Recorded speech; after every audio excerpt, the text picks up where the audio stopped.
미국에 있는 분이 유산을 상속받을 자격이 있는지, 해외에 자녀가 있을 때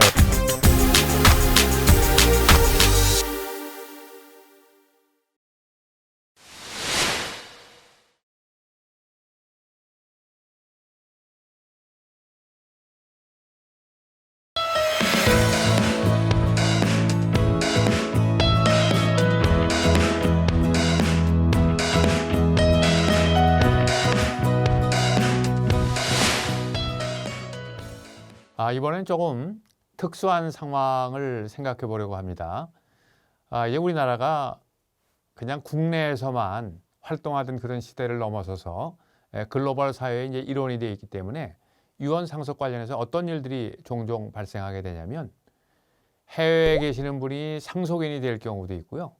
국내에 있는 분이 상속인이 될 경우도 있고, 또 해외에 있는 분이 피상속인, 즉 돌아가시는 분이 해외에 있을 수도 있고요. 또 돌아가신 분이 한국 내에 있는데 상속인이 해외에 있는 이런 경우들이 종종 발생하게 됩니다. 이럴 때 이제 우리들이 알아야 되는 몇 가지 생각을 해보려고 합니다. 이거 이해하기 위해서 가장 쉬운 방법은 예를 통해서 생각을 해보는 것이죠. 그래서 제가 이제 예를 이렇게 한번 생각을 해봤습니다. 같이 한번 생각을 해보시죠.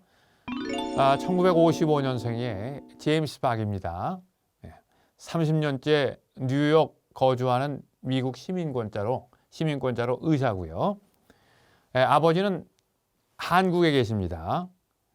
근데 이제 유언으로 전 재산을 한국에 계시는 어머니와 동생에게 남기도록 그런 유언을 했습니다.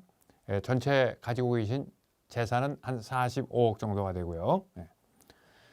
이제 그 미국에 살고 있는 의사인 제임스 박에게 유언으로 재산을 남기지 않은 이유는, 너는 뭐 미국에서 의사로서 살만하고 또 유학생활 하는 동안에 이미 충분히 도와줬으니 그만 가져도 좋겠다 이렇게 생각하고 유언으로 한 푼도 남기지 않은 그런 상태로 돌아가신 겁니다.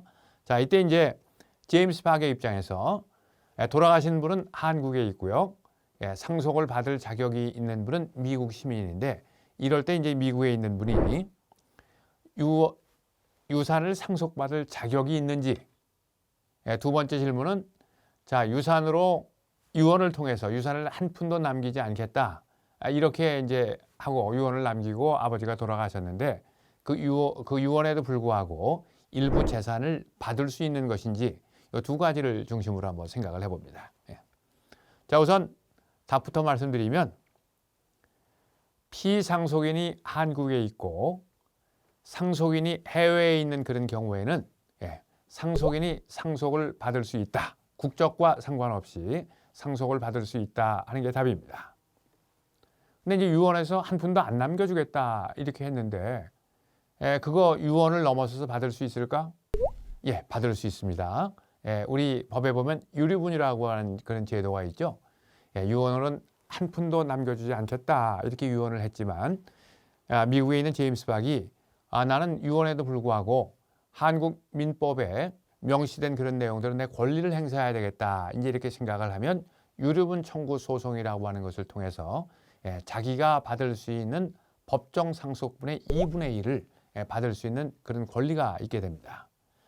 그러니까 이제 한국에 부모님이 계시고 해외에 자녀들이 나가 살 때, 한국에 계시는 부모님이 돌아가시면 해외에 나가 있는 그런 자녀들은 국적의 유무에 상관없이 혈연 관계가 있다 이렇게 생각하면 나는 상속권이 있다 이렇게 생각하시면 되겠고요. 또 유언의 내용에도 불구하고 유류분이라고 하는 그런 권리가 살아있다 이렇게 생각하시면 될 것 같아요.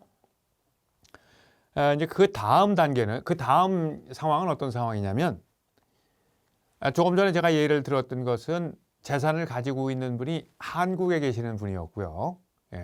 해외에 자녀가 있을 때 예를 들었는데, 반대의 경우를 생각을 해보려고 합니다.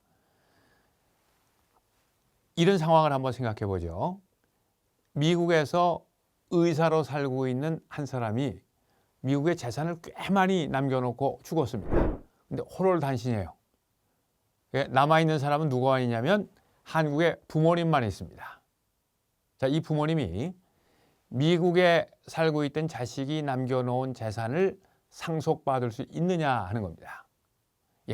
상속받을 수 있다 이렇게 보는 것이죠. 상속받을 수 있다 이렇게 생각하고요. 근데 이제 이 상속과 관련해서 특별히 이 글로벌 사회에서 상속과 관련해서 우리가 알아둬야 될 가장 중요한 내용은 상속세하고 관련된 부분입니다. 자, 재산을 받는데 세금은 어느 나라에 내야 되는지, 얼마나 많이 내야 되는지, 혹은 또 나는 세금 내지 않아도 되는 거 아닌가? 뭐 이렇게 생각할 수도 있겠어요. 간단하게 이제 세금과 관련된 그런 부분들을 말씀을 드리려고 합니다. 제일 먼저 이제 상속세는 피상속인이 거주자이거나 이제 죽은 사람이, 여기서 이제 거주자라고 하는 이야기는 한국에 주소를 두고 있거나 아니면 1년에 365일 중에 183일 이상을 한국에서 거주한 사람을 우리가 이제 거주자다 세법에서 이렇게 이야기를 하고요.